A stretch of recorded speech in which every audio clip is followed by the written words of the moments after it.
You know that feeling, right? Like you're just drowning in tasks. Mhm. Homework, clubs, maybe a part-time job, trying to see friends.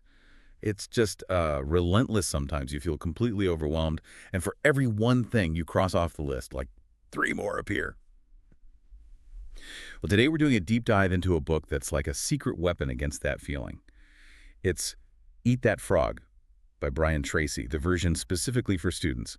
Think of it as a practical guide, not just coping with procrastination, but really beating it with some simple, proven techniques, stuff that actually works. Exactly. And that central idea, eating your frog, it's pretty powerful. It just means tackling your biggest, most important task, usually the one you're dreading most, first thing. First thing, ugh. Yeah, I know. But doing that one thing, it doesn't just get it done. It gives you this huge mental boost, cuts down anxiety, and builds momentum for the whole rest of the day. It's like a productivity multiplier. Okay, I can see that.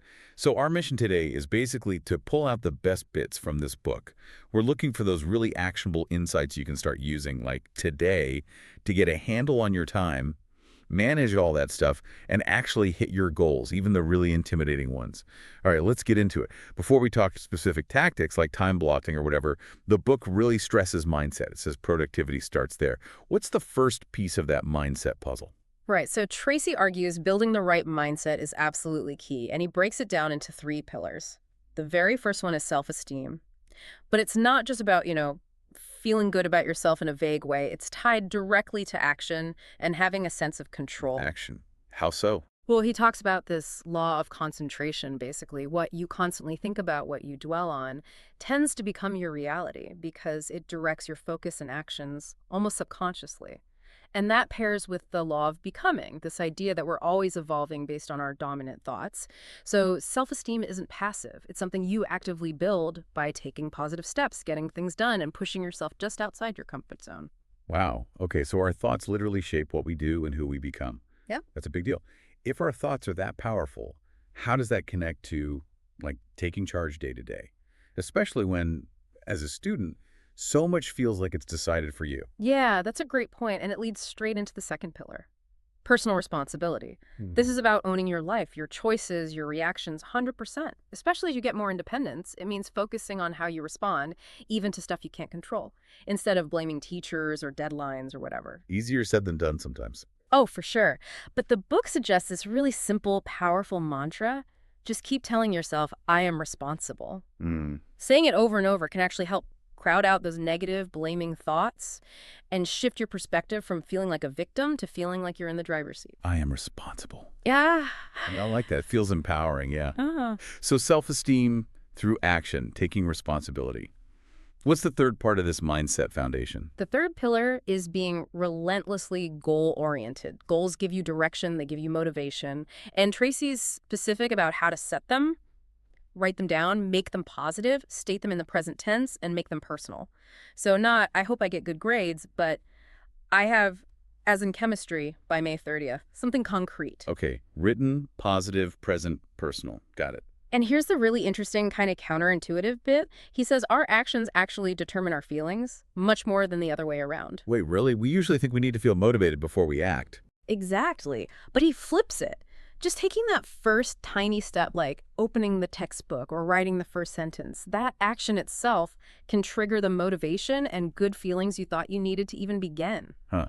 Actions first, feelings follow. Mm. Okay, so we've built this mindset. Yeah. Boosting self-esteem by doing things, taking full responsibility, setting clear, written goals.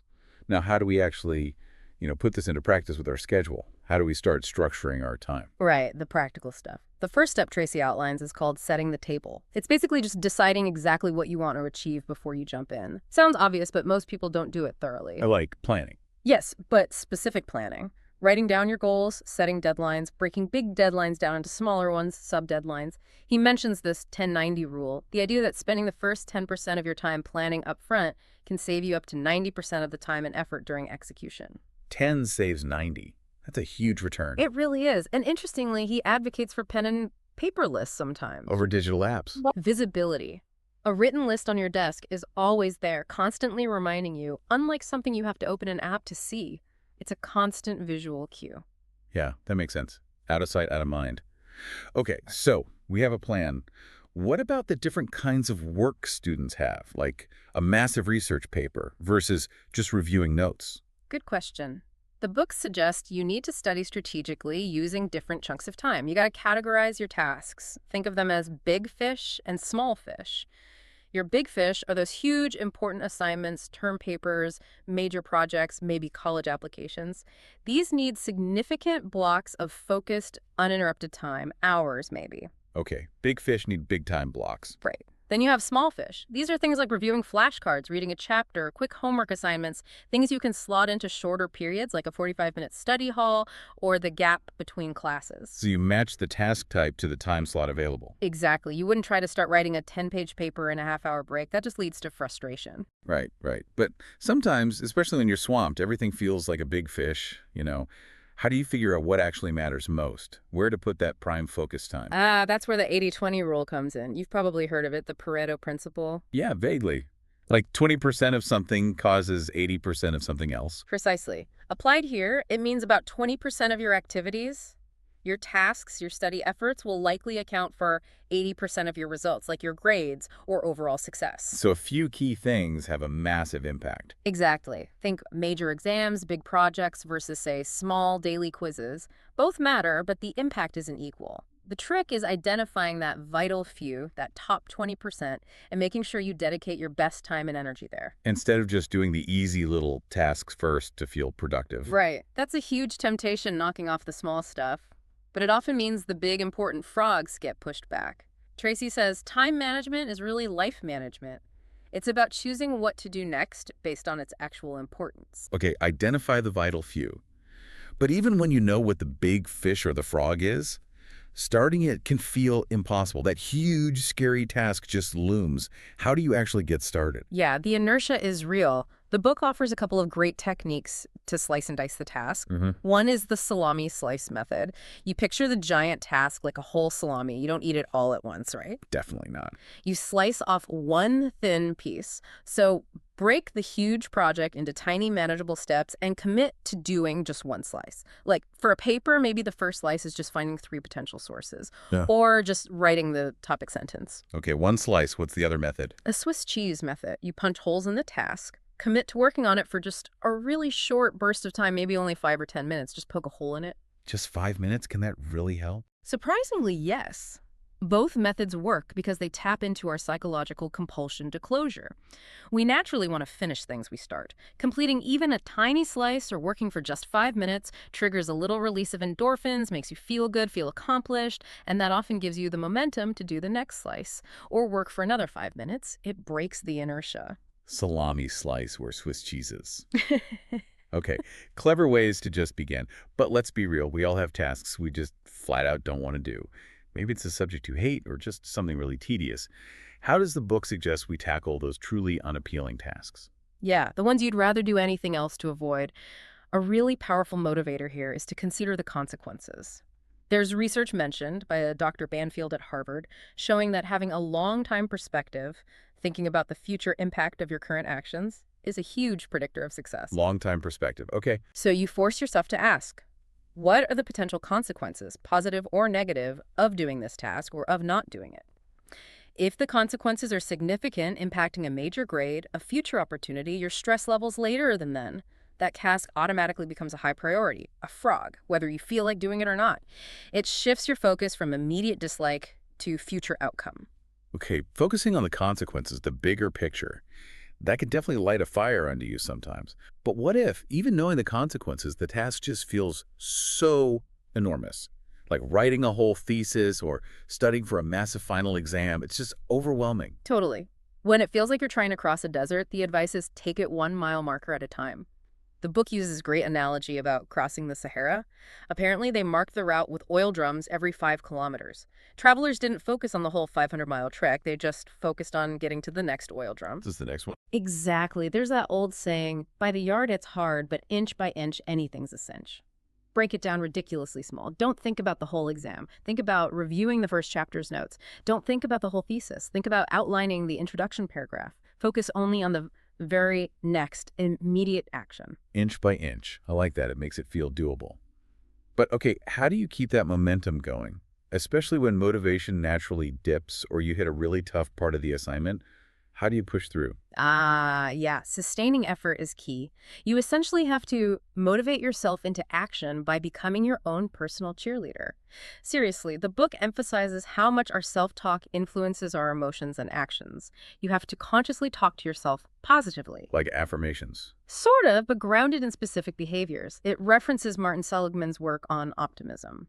Optimists tend to do four things. They actively look for the good in situations, they search for the valuable lesson in setbacks, they focus on finding solutions instead of dwelling on problems, and they constantly think and talk about their goals. Look for good, find the lesson, seek solutions, focus on goals. Right. And it connects to Viktor Frankl's idea, even in the worst circumstances, we always have the freedom to choose our attitude, our response.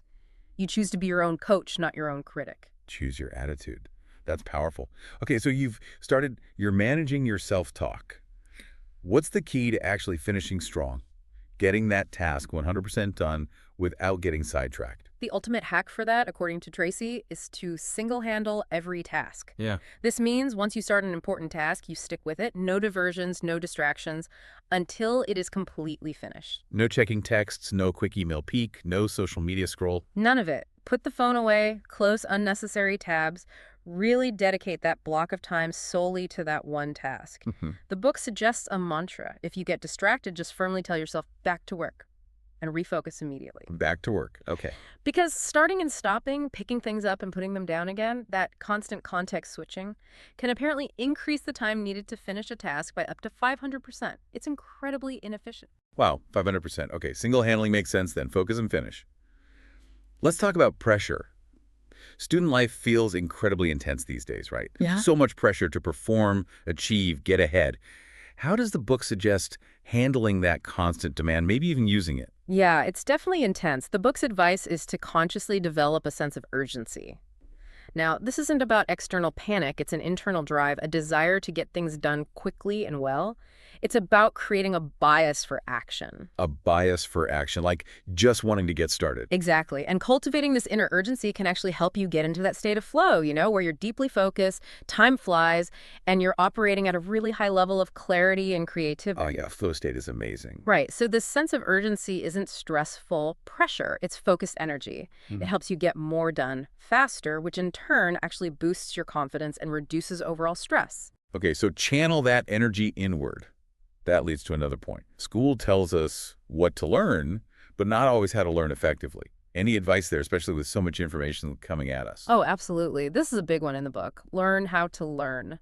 The key shift Tracy suggests is to stop focusing so much on just shoving information into your head and start focusing on how effectively you can pull it out. Pull it out. How do you practice that? One great technique is the mini test. Before you even start studying a topic, grab a blank piece of paper and write down everything you already remember about it from the last class or reading.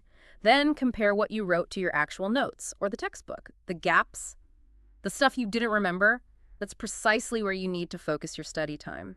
It makes studying much more targeted and efficient. That's smart. Find the gaps first. Yeah.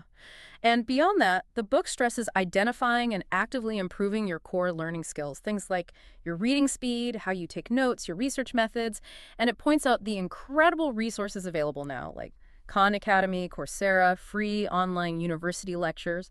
You can basically teach yourself anything if you learn how to learn effectively. So many resources out there. Okay, but what if there's something specific holding you back, like a real roadblock, maybe a noisy environment, or just feeling stuck in a certain subject? That's where you need to identify your key constraints.